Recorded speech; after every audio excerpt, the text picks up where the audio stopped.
মরবো মারবো, বাংলায় মমতা ব্যানার্জিকে তাড়াবো, একদম নিশ্চিন্ত থাকো। আমাদের ওই একটা পরিবর্তন যাত্রা বেরিয়েছিল, তার জন্যে অ্যাকচুয়ালি এদিকে যাত্রাটা আসেওনি, পুলিশে লাউ পারমিশন দেয়নি, কিন্তু পার্টি কর্মী ওই আমাদের পার্টি প্রেসিডেন্ট, যে মণ্ডল প্রেসিডেন্ট অমিত চৌবে, ধীরাজ, আরও 4-5 জন মিলে ও ঝান্ডা লাগাচ্ছিল।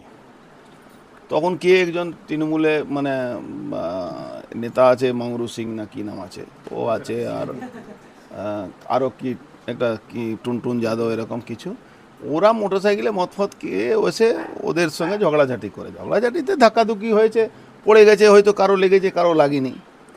তার জন্যে মনে হচ্ছিল কি মানে এখানে দাঙ্গা লেগে গেছে, এইরকম পুলিশ ঢুকে এদের বাড়িতে সার্চ করা, এ করা ও করা, আর বিনা মতলবে তাদেরকে নৈহাটি হসপিটালে নিয়ে গেছে। নৈহাটি হসপিটালে ওখানে মানে ওষুধ খাবো না এরকম একটা স্ট্রাইক করলো, মানে হাঙ্গার স্ট্রাইক, সবাই অনশন, ওই তো হাঙ্গার স্ট্রাইক যাকে বলা যায়, অনশন করলো ওষুধ না খাওয়ার জন্য। ওষুধ না খায় কে, কিছু শরীরে যদি না হয়ে থাকে তাহলে হসপিটালে যাবে, যদি কেস বানাবার জন্য তখন ওষুধ খাবে না, তো ওষুধ না খাওয়ার নাটক করে বলে আমরা হাঙ্গার স্ট্রাইক করছি।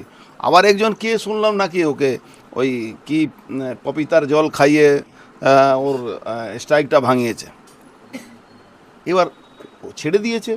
আরে ডক্টরও কতদিন রাখবে, এমনি ওই হসপিটালটাকে তো মানে চারদিকে কুকুর বিড়াল ঘুরে বেড়ায়, মানুষ কি কোনো মানুষ ওখানে ভর্তি হতে চায় না। যাই হোক, কত তৃণমূলের নেতাদের কথা শুনে হজম করে তারা ওখানে কিছু 2-1 দিন ছিল। মজার ব্যাপার ছিল তো ছিল, আমার পুলিশ কোর্টে পৌঁছে গেছে, কিসের জন্যে? ওয়ারেন্ট বের করতে হবে।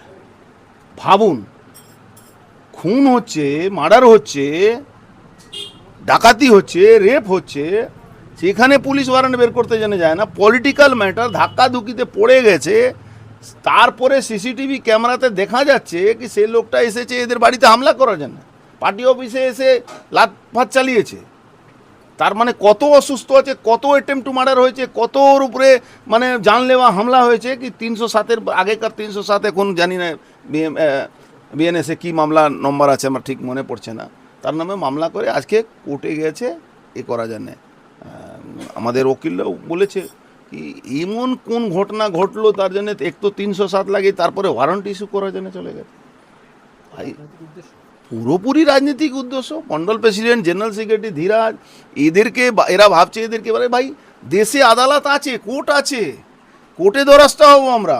যারা এই মিথ্যা মামলা করেছে এই মিথ্যা মামলাটাকে হাইকোর্টে নিয়ে যাব, আমি দায়িত্ব নিয়ে বলে যাচ্ছি। এখানে আপনি জানেন ইতিমধ্যে সুদীপ্ত নামে মাঝে মাঝে এক সুদীপ্ত কোর্টের অর্ডারে এই বীজপুর থানায় যেতে পারে না, কাঁচরাপাড়া থানা বীজপুর যেতে পারে না, কোর্টে মামলা এখানে যায় না, ওর নামে মাঝে মাঝে 107 কেটে দেয়। তখন একবার আমরা হাইকোর্টে গেলাম, যাওয়ার পরে হাইকোর্ট ভর্ৎসনা করেছে যে লোকটা যাওয়ার কোনো প্রমাণ নেই তাকে আপনি 107 মামলা করে দিচ্ছেন। পুলিশ তো পুরো মানে একটা অংশ পুলিশ পুরো দলদাস হয়ে কাজ করছে। বাড়িতে হামলা, প্রশাসন চুপ।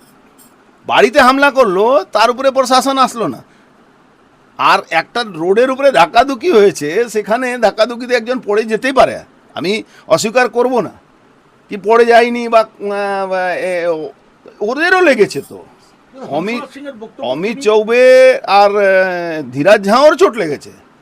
হংসরাজ সিংয়ের বক্তব্য, তিনি হাজিনগর উৎসব দেখতে যাচ্ছিলেন, দুজন মিলে সেখানে এই তাণ্ডব করে। ওখানে সিসিটিভি ক্যামেরা আছে, আমাদের কাছে ভিডিও আছে, চিন্তা করার কোনো ব্যাপার নেই।